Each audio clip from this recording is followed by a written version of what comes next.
lapor Pak Menteri pedagang-pedagang di depan itu nanti kalau sudah bersih kita masukkan sini dengan menggunakan tindak dulu sampai ke lorong sana. Iya.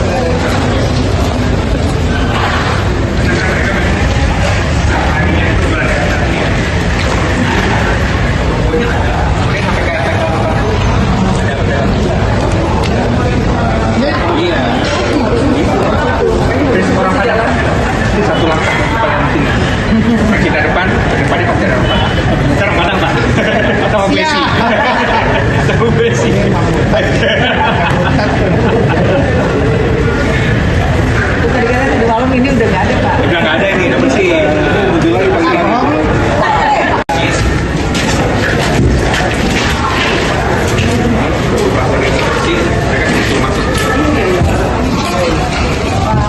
Memang permasalahannya Izin ya.